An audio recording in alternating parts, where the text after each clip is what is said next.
Friends, ముందుగా ఇంత ఓపిక్గా ఇంత సేపు ఉన్నారంటే ఒక సమోసా మీద చాలా మెచ్చుకోవాలి. సో అందుకని ఎందుకు అంటే ఈ సమోసాలు 1000 కాదు 1,00,000 తిన్నా మన స్వేచ్ఛకు సమానం కాదు అది. అందువల్ల ఇక్కడ ఇప్పుడు నేను ఇంతకుముందు పృథ్వీతో కూడా అన్నాను, ఇక్కడ చాలామంది చాలా విషయాలు మాట్లాడారు. బహుశా అన్ని విషయాలతో అందరూ ఏకీభవించరు.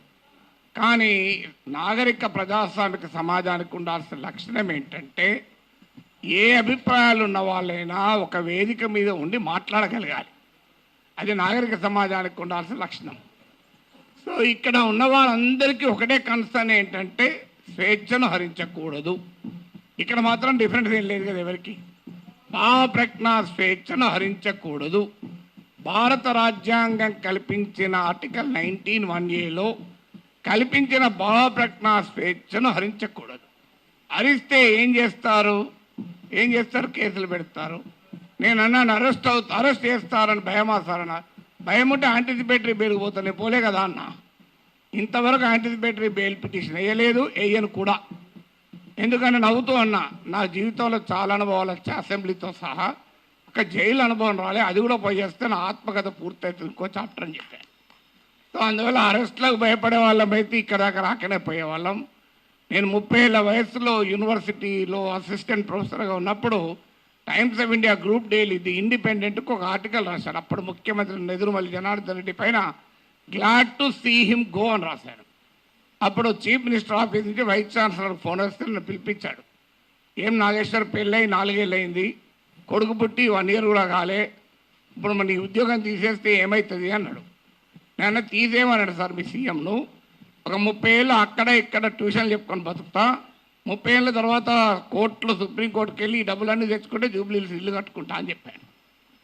ఎందుకంటే నాకు అదొకటే మార్గం కనబడుతున్నారు సార్, లేకపోతే లేదని చెప్పిన. అంటే అందువల్ల 30 ఏళ్ళ వయసులోనే భయపడలే, 62 ఏళ్ళ వయసులో భయపడతామా? సో అందువల్ల అది భయపడే ప్రసక్తే లేదు. అరెస్ట్ ఇంతవరకైతే మీకు ఫ్యాక్ట్స్ కూడా చెప్పాలి. ఎందుకంటే ఇక్కడ మాట్లాడిన వాళ్ళు చాలామంది బహుశా టీవీలు మిస్లీడ్ చేసిన రాంగ్ ఇన్ఫర్మేషన్తో కూడా ఉన్నట్టున్నారు. నా దగ్గరికి అరెస్ట్ చేసడానికి ఎవరైతే రాలే ఇప్పటివరకు, రారని నేను చెప్పను, ఇప్పటివరకు రాలేదు. హైదరాబాద్కు వచ్చారేమో తెలియదు, మా ఇంటికి రాలే. అయితే అక్కడ తెలంగాణ పోలీస్ ప్రొటెక్షన్కి వస్తే వాళ్ళ ఫోటోలు వేసి మనం మీడియాలో ఆంధ్ర పోలీస్ వచ్చిందని రాశారు. ఆ వీడియోలో ఉన్న వ్యక్తి మన టోలీచెక్ సిఐ. సో అలా కూడా వచ్చాయి వార్తలు. ఆ వార్తలు కూడా ఇట్లాంటి పత్రికల్లోనే వచ్చాయి. పోనీ వీళ్ళు ఇక్కడ మనకు అర్థం కావాల్సిందంటే, ఒకటి రాజ్యం ప్రభుత్వమే నేరుగా కేసులు పెట్టింది. ఏంటా కేసులు? కులచిచ్చు పెట్టానట. నేను నా మాటలో ఎక్కడ కులమన్న పదమే లేదు, కులచిచ్చు పెట్టాను. పవన్ కళ్యాణ్ మాటల్లో కూడా చెప్పాడు కులం అని. అసలు నేను ఎక్కడ కులం తీసానో నాకు ఇప్పటికి అర్థం కాలే. ఇప్పుడు ఒక అంశం వచ్చినప్పుడు అనేక మంది భిన్నమైన అభిప్రాయాలు ఉన్నవారు ఆ అంశాన్ని వరకు సమర్థిస్తుంటారు. అది ఏ కులం వాళ్ళైనా కావచ్చు, ఏ ప్రాంతం వాళ్ళైనా కావచ్చు, ఏ రాజకీయ భావాలు ఉన్న వాళ్ళైనా కావచ్చు. ఇప్పుడు దీన్ని మైక్ అనాలి. దీన్ని మైక్ అని ఒక కులం వాళ్ళకి చెప్తే మైకు, ఇంకో కులం వాళ్ళు చెప్తే కాదు స్టిక్ అంటారా? ఒక పార్టీ వాడికి చెప్తా మైకు, ఇంకో పార్టీ వాడికి చెప్తా బాటిల్ అంటారా? ఎవరైనా మైక్ అనాలి. సో దానికి కుమ్ముకైనట్టు కాదు అది. తర్వాత ప్రాంతం అని కూడా తీశాడు పవన్ కళ్యాణ్. ప్రాంతం అని తీస్తే ఎవరు తీశారు ప్రాంతం? నిజంగా ఇక్కడ వచ్చిన ఇన్ని సంఘాలు ఉన్నాయి, వీళ్ళు తీయలే. తెలంగాణ సంఘాలు మొదలు ప్రాంతం అనే ప్రస్తావనే తీయలే. ఆ ప్రస్తావన తీసింది కూడా ఆ 2 పార్టీల వాళ్ళే. నువ్వు తెలంగాణ వాడివి, ఆంధ్రప్రదేశ్ రాజకీయాల గురించి ఎట్లా మాట్లాడుతావు? అయ్యమ్మ, నేను అమెరికా వాడిని, అక్కడ ఓటర్నా, ఆడ మాట్లాడుతున్నా కదా. ఇరాన్ పైన మాట్లాడుతున్నా, ఇరాన్ ఓటర్నా?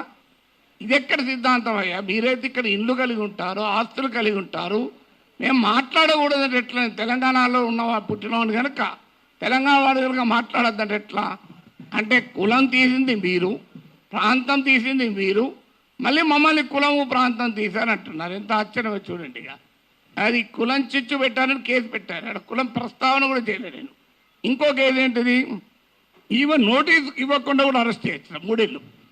ఏంటదా అంటే అల్లర్లు సృష్టించేదానికి పనిచేశారట. నేను ఇప్పుడు ఈ ఇన్సిడెంట్ జరిగి 10 రోజులు అయింది. ఎక్కడ అల్లర్లు అయింది? 2 దోమలు కూడా ఎవరు చంపలే, 4 ఈగలు కూడా చంపలే. అల్లర్లు ఎక్కడైనాయి? పోనీ 2 కుక్కలు కొట్లాడుకున్నాయా? అరే ఏమో ఏంది ఇది? మీకు అల్లర్లు సృష్టించారు. అదే కాదు, ప్రజా జీవితాన్ని అల్లకల్లోలం చేశారట ఒక కేసు. జోకేంద్ర వాళ్ళు పెట్టిన కేసులు మనకు నవ్వస్తాయి. మీరు ఎంతమంది చూశారో తెలియదు నాకు ఎఫ్ఐఆర్లు. ఆ సెక్షన్ నేను చూస్తే ఆ లాలోనే ఉంది, this section is not applicable for words అన్నాడు. మరి నేను వర్డ్స్ కాకపోతే ఏం మాట్లాడినా బాంబులు వేసినా. ఇంకో దగ్గర this section is not applicable to the statements అన్నారు. మరి నేను మాట్లాడేది వర్డ్ స్టేట్మెంటే కదా. అంటే అప్లికేబుల్ కాదని చట్టంలో ఉన్న కేసు పెట్టారు. ఇక చూడండి, ఇక్కడ మనకు అర్థం కావాల్సింది అంటే చాలామంది మిత్రులు మాట్లాడారు, నేను మాట్లాడిన అంశం అసలు ఇష్యూనే కాదు, అది ఇష్యూనే కాదు. నన్ను కులం అన్నారు. ఇప్పుడు ఇంతకుముందు విమలక్క గారు చెప్పారు, నేను ఏ కులంలో పుట్టాలనే హక్కు నాకుంటే, అది అవకాశం నాకుంటే అది నేను డిసైడ్ చేసుకుంటాను. ఎక్కడో చోట పుట్టిన తర్వాత ఎక్కడున్నాం అనేది పాయింట్ కదా. చిన్నప్పటి నుంచి అణగారిన కులాల కొరకే పనిచేశాను తప్ప అణగారిన జాతుల కొరకు వర్గాల కొరకే మాట్లాడాను. ఇక్కడ కాదు, ప్రపంచంలో ఎక్కడ అణచివేతుంటే అక్కడ మాట్లాడాం. ఇక్కడ కాదు, ఏ వెనుజులాలో నా కులం ఉందా, నా ప్రాంతం ఉందా, వెనుజులాలో అణచివేత గురించి, క్యూబాలో అణచివేత గురించి మాట్లాడాం, కొలంబియాలో మాట్లాడాం. అక్కడ ఎవరి కులాలు ఉన్నాయి, ఎవరు ఏమున్నాయో మాకు. సో ఎక్కడ అణచివేత ఉంటుంటే అక్కడ మాట్లాడతాం. సో అందువల్ల ఇక్కడ అసలు విషయం ఏంటి అంటే, ఇంతకుముందు చెప్పారు మన మిత్రుడు రఘు చెప్పాడు, అసలు విషయం ఈ ఇష్యూనే కాదు. ఇష్యూ ఏంటి, ఆంధ్రప్రదేశ్కు విశాఖపట్నానికి రైల్వే జోన్ ఇచ్చాడు. ఆ ఇచ్చినట్టే ఇచ్చి ఆదాయం వచ్చే కిరండాల్ కోరాపుట్ లైన్ తీసేసి ఇచ్చారు. ఆ లైన్ను ఒరిస్సాకు పంపించారు. ఆంధ్రప్రదేశ్లో ఒక్క రాజకీయ పార్టీ అడగదు.